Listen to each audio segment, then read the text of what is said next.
అర్థమైందిగా ఇక్కడ దాకా బాగానే చేశారు. నెక్స్ట్ అయినా మీకు అర్థమైందిగా. మీకు ఇంకా ఎక్కడ అర్థం కాకపోయినా ఇంట్లో ప్రాక్టీస్ చేసినా నాకు కాల్ చేస్తే మీకు ఎక్కడ డౌట్ వచ్చిందో అక్కడ క్లారిఫై చేస్తాను. మీకు వచ్చేసింది కదా. ఫస్ట్ అటెంప్ట్లో చాలా వరకు వచ్చిందండి. మీరు చెప్పినట్టు ప్రాక్టీస్ చేస్తాను. ఏమైనా క్వశ్చన్స్ ఉంటే మీకు వాట్సాప్ పెడతాను, నాకు వీడియో కాల్లో ఆన్సర్ చేయరా. థ్యాంక్ యూ సో మచ్ అండి. చాలాసేపు పట్టిద్ది. మీ ఫింగర్సే మీకు మెజర్మెంట్ ఇలా ఇలా పట్టుకోండి, లాస్ట్కి పట్టుకోండి. మీ ఫింగర్సే మెజర్మెంట్ ఇలా ఇలా అన్నాను కదా, చేయండి చేయండి అలానే ఇందాకలాగే చేస్తూ వెళ్ళండి.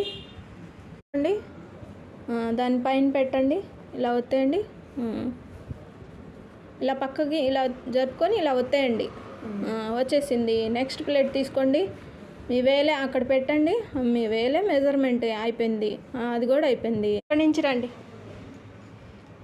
పైనుంచి ఇక్కడ కింద దాకా రండి. అంతే అయిపోయింది. హ్యాంగర్లో కావాలంటే హ్యాంగర్లో తీసుకోండి, లేదంటే బాక్స్ ఫోల్డింగ్ అనుకుంటే ఫోల్డింగ్ చేసి బాక్స్ 1 by 1 ఒకటి వదిలేసి ఒకటి పట్టుకోండి.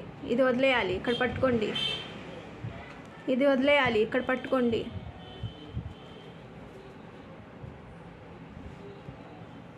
వన్ బై వన్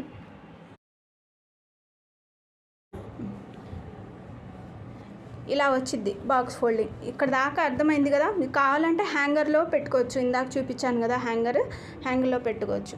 అర్థమైంది కదా ఎలా కుర్చీలు పెట్టాలి, ఎలా ఇవి పెట్టాలి అనేది. అర్థమైంది, చాలా బాగా చెప్పారు. అర్థమైందిగా ఇక్కడ దాకా బాగానే చేశారు. నెక్స్ట్ అయినా మీకు అర్థమైందిగా. మీకు ఇంకా ఎక్కడ అర్థం కాకపోయినా ఇంట్లో ప్రాక్టీస్ చేసినా నాకు కాల్ చేస్తే మీకు ఎక్కడ డౌట్ వచ్చిందో అక్కడ క్లారిఫై చేస్తాను. మీకు వచ్చేసింది కదా. ఫస్ట్ అటెంప్ట్లో చాలా వరకు వచ్చిందండి. మీరు చెప్పినట్టు ప్రాక్టీస్ చేస్తాను. ఏమైనా క్వశ్చన్స్ ఉంటే మీకు వాట్సాప్ పెడతాను, నాకు వీడియో కాల్లో ఆన్సర్ చేయరా. థ్యాంక్ యూ సో మచ్ అండి.